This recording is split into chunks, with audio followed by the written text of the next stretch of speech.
Don't buy a house when you're broke, man. That's the message today.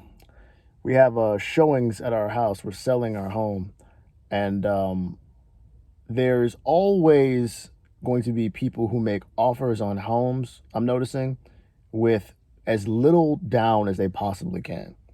And what I think people don't understand is that the idea that because you couldn't afford a home on like a standard down payment with standard terms, that there's this programs out here that you can get in like with 3.5% down, like very little money down, very little earnest money down, all that kind of stuff, right? All that does is speed up your financial suicide. Like, if you did not have money to get into a home normally, credit's bad, whatever it is, right? All you're doing is prolonging the inevitable, and in some cases, you're speeding it up, because here's what happens. You buy a home, no money down, very little money down. What happens is your payment goes up, right? Because you can't afford to put enough down to lower it, so that money is borrowed. So more you borrow, the higher the payment. Then something breaks in the house, right? And remember, as a homeowner, you are responsible for all expenses. It's not as simple as, oh, I can afford the mortgage and my mortgage is less than my rent, so I could just make this work. No, no, no. You are the sole person who's going to be fixing everything, or you're going to be the sole person responsible for paying for it. And then when that happens, because you have no money, because you couldn't put money down, and because now your payment is so high that you can't save any money month to month because you couldn't save before, you only have really two options. You're going to either borrow more money at a super high interest rate, or you're going to try to take that money out of the equity of your house, which you probably have very little because, again, your payment is so high, most of it's probably going to interest anyway. So while it might feel good to get into a home because home ownership is something that everybody desires to have, understand that you got to take the time to do it right. And if that means that you got to find out how to make more money before you get into a house, do that. But don't just sit around and be like, well, my only options are borrow this money at this high interest rate and borrow more than I can afford because, it's the only way I'm ever be able to get enough because I'm not going to be able to save ever. If you can't save money while you're not a homeowner, you're not going to be able to save more money when you become a homeowner. You don't get like a magical like buyback. You don't get like a program like where you just get more money back. Like, that's not how this works. And before anyone's like, oh, you can write off the interest on your mortgage. Yeah, sure. But it's a percentage of the money you pay back in interest. So more money's leaving you than is coming back. You're still losing money. You got to understand that everything has a time. Everything has a place.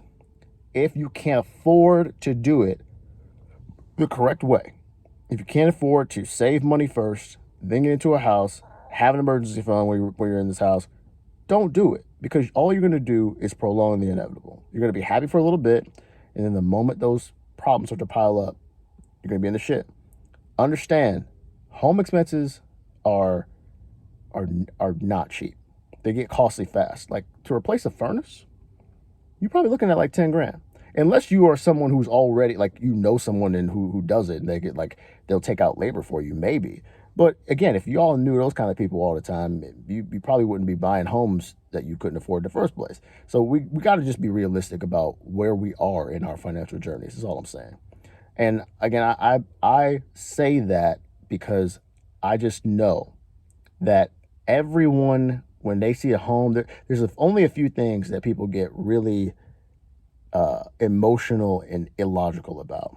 Like marriage, people say like marriage, death, having a baby, and I would add home ownership. I would add, when you walk into your first home, you're like, this is it, I gotta have it. You get kooky. Don't get kooky just because you fall in love with how something looks. There are so many houses, and the chances are that house you think is your forever home, it's not. So many people think they're buying their forever home on their first, second, third home.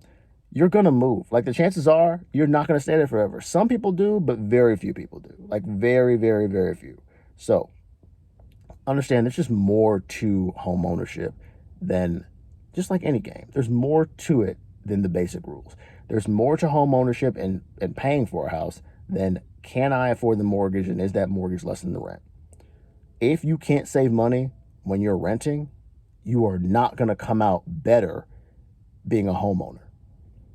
The only reason people think that's possible is because we had a few years, probably 5 to 10 years, especially during COVID, where home prices inflated so quickly that it didn't matter if you bought the worst home you possibly could have with no attention to detail at all. You made money. If you bought a home in 2020, if you sold it 2 to 3 or 4 years later, chances are, unless it was like a dilapidated tent, you probably made some money. Do not think that that is indicative of how the market actually works. We are probably going to be returning to more normal market circumstances pretty soon. And a lot of you all are going to realize that you overbought. If you are somebody who, bought in the last 3-4 years, you probably are not going to get as much as you think. And that when home inventories are higher, people are not going to be throwing their money at you. So just understand, don't get house fever and let it make you make a bad decision with your finances that could imprint on you for the next 10, 15, 20 years. Because it's one thing to buy a car and think, oh, it's new. And that's the other thing people do. They're like, oh, it's newer, right? People seem to think that if you buy a newer house for some reason that it's going to have less problems. I don't know where this stupid idea came from, but not only is it false, but because newer things don't just magically have less problems because they're newer. But when they do have problems, almost always they cost more, whether it be a car or a house, because most new things use newer materials.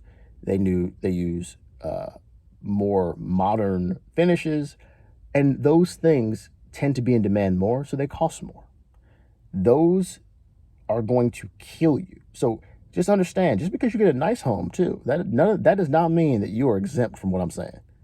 New homes break just like old homes break. And especially in the last few years, if you have a new build, some of those people are finding out that people were not paying attention to the details when they were building those homes.